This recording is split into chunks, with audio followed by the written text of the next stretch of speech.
നമസ്കാരം. രാഹുൽ ഗാന്ധി ഒരു രാഷ്ട്രീയ നേതാവാണോ എന്ന് എനിക്ക് സംശയം തോന്നാറുണ്ട്. വെറും ഒരു രാഷ്ട്രീയ നേതാവായിട്ടുള്ള ആത്മാർത്ഥമായും ജനങ്ങളെ സേവിക്കാൻ വേണ്ടി താല്പര്യമുള്ള ഒരു നേതാവാണോ, അതോ രാഷ്ട്രീയത്തെ ബിസിനസ് ആയിട്ട് കാണുന്ന ഒരു വ്യക്തിയാണോ എന്നത് ഒരു സംശയമാണ്. കാരണം ഭാരതം എന്ന രാജ്യത്തെ പ്രതിനിധീകരിച്ചു പോകുമ്പോൾ ഏത് വിദേശ രാജ്യത്ത് പോയാലും എന്തൊക്കെ വന്നാലും നമ്മുടെ രാജ്യത്തിന്റെ പേരും പ്രശസ്തിയും സൽപ്പേരും അതിൽ ഒരു കളങ്കം വരാതെ കാത്തു സൂക്ഷിക്കേണ്ട ഉത്തരവാദിത്തം നമ്മുടെ രാജ്യത്തെ ഓരോ പൗരന്മാർക്കുമുണ്ട്. അത് ഒരു രാജ്യത്തിന്റെ തന്നെ പ്രതിപക്ഷ നേതാവാകുമ്പോൾ ആ ഉത്തരവാദിത്തം കൂടുതലാണ്. പ്രതിപക്ഷ നേതാവായതിനു ശേഷമുള്ള രാഹുൽ ഗാന്ധിയുടെ ആദ്യ വിദേശ സന്ദർശനമാണ് അമേരിക്കയിൽ നടന്നത്. നമ്മുടെ ഭാരതത്തിന്റെ യശസ്സിന് കോട്ടം തട്ടുന്ന രീതിയിലാണ് രാഹുൽ ഗാന്ധി അമേരിക്കയിൽ സംസാരിച്ചത്. കൂടാതെ നമ്മുടെ ഇന്ത്യയുടെ ശത്രു രാജ്യമായ ചൈനയെ വാനോളം ഉയർത്തുകയും രാഹുൽ ഗാന്ധി ചെയ്തിട്ടുണ്ട്. അതായത് ഇന്ത്യയിൽ തൊഴിലില്ലായ്മ കൂടുതലാണെന്നും മറിച്ച് ചൈനയിൽ തൊഴിലില്ലായ്മ ഇല്ല എന്നുമാണ് രാഹുൽ ഗാന്ധി വ്യക്തമായി പറഞ്ഞിരിക്കുന്നത്. ഒരർത്ഥത്തിൽ ചൈനയിൽ നിന്ന് പണം വാങ്ങിയിട്ടാണോ കോൺഗ്രസ് നേതാവായ രാഹുൽ ഗാന്ധി ചൈനയെ പുകഴ്ത്തിക്കൊണ്ട് സംസാരിക്കുന്നത് എന്നൊരു സംശയമാണ് നിലവിൽ എല്ലാവർക്കും ഉണ്ടായിക്കൊണ്ടിരിക്കുന്നത്. ചൈന ആഗോള ഉൽപാദന കേന്ദ്രമാണെന്നും അതിനാൽ തൊഴിലില്ലായ്മ ഇല്ലെന്നും കോൺഗ്രസ് നേതാവ് പറഞ്ഞിരിക്കുന്നു. അതേസമയം ഉൽപാദന രംഗത്ത് ഭാരതത്തിന്റെ നയങ്ങൾ പരാജയമാണെന്ന് യുഎസിലെ ടെക്സാസിൽ വിദ്യാർത്ഥികളോട് സംവദിക്കവേ രാഹുൽ ഗാന്ധി പറഞ്ഞു. ഒരർത്ഥത്തിൽ അമേരിക്കയിൽ ചെന്നിട്ട് ഇന്ത്യക്കെതിരെ, അതായത് രാജ്യവിരുദ്ധമായ പ്രസംഗമാണ് രാഹുൽ ഗാന്ധി നടത്തിയത്. സാമ്പത്തിക ശക്തിയായി മൂന്നാം സ്ഥാനത്തേക്ക് കുതിക്കുന്ന ഭാരതത്തിന്റെ ഉൽപാദന മേഖലയെ കഴിവുകെട്ടതെന്നാണ് രാഹുൽ വിമർശിച്ചത്.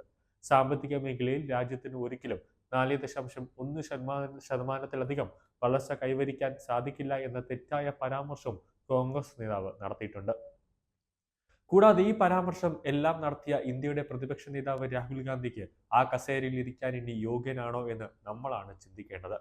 മെയ്ഡ് ഇൻ ഇന്ത്യ എന്ന നരേന്ദ്രമോദിയുടെ ഒരു പദ്ധതിയുണ്ട്. അതിനെക്കുറിച്ച് രാഹുൽ ഗാന്ധിക്ക് അറിയില്ലേ, അതോ അറിയാത്തത് കൊണ്ടാണോ രാഹുൽ ഗാന്ധി ഇങ്ങനെയൊക്കെ പറയുന്നത് എന്നൊരു സംശയമുണ്ട്. എന്നാലും രാഹുലിന് ഒരു കുന്തവും അറിയില്ല എന്നത് ഉറപ്പാണ്.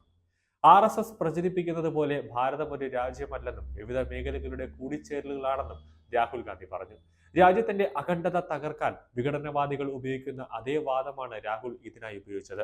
ഉന്നത വിജയം നേടിയത് ഉന്നത വിജയം നേടി എത്തുന്നവരുടെ അവസ്ഥ ഏകവല്യന്റേതാണെന്ന് കോൺഗ്രസ് നേതാവ് പറയുന്നു. മഹാഭാരതത്തിൽ ദ്രോണാചാര്യർ ഗോത്രവർഗക്കാരായ ഏകവല്യന് അമ്പെയ്ത് പഠിച്ചത് വലത്തെ തള്ളവിരലാണ് ഗുരുദക്ഷിണയായി ആവശ്യപ്പെട്ടത്.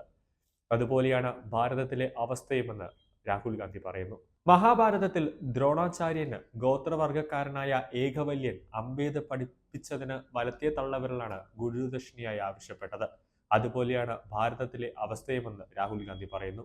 ഒരർത്ഥത്തിൽ രാഹുൽ ഗാന്ധി ഭാരതത്തെ അപമാനിക്കുന്ന തരത്തിലേക്കാണ് കാര്യങ്ങൾ കൊണ്ടെത്തിച്ചത്. രാഹുൽ ഇപ്പോഴും ചൈനയ്ക്ക് വേണ്ടിയാണ് ബാറ്റ് ചെയ്യുന്നതെന്ന് BJP ദേശീയ വക്താവ് പ്രദീപ് ഭണ്ഡാരി പ്രതികരിച്ചു. എന്തായാലും അമേരിക്ക പോലെയുള്ള ഒരു വിദേശ രാജ്യത്ത് ഇന്ത്യയും അമേരിക്കയും തമ്മിൽ പല പ്രശ്നങ്ങളും ഉണ്ടായി നിൽക്കുന്ന സമയത്ത് അമേരിക്കയിൽ ചെന്നിട്ട് ഇന്ത്യക്കെതിരെ രാജ്യവിരുദ്ധമായ പ്രസ്താവനകളൊക്കെ നടത്തുന്നതിന് രാഹുലിന് അല്പമെങ്കിലും നാണമുണ്ടോ എന്നാണ് BJP-ക്കാരും അതുപോലെ തന്നെ ഭാരതത്തിലെ ജനങ്ങൾ തന്നെ ചോദിക്കുന്നത്.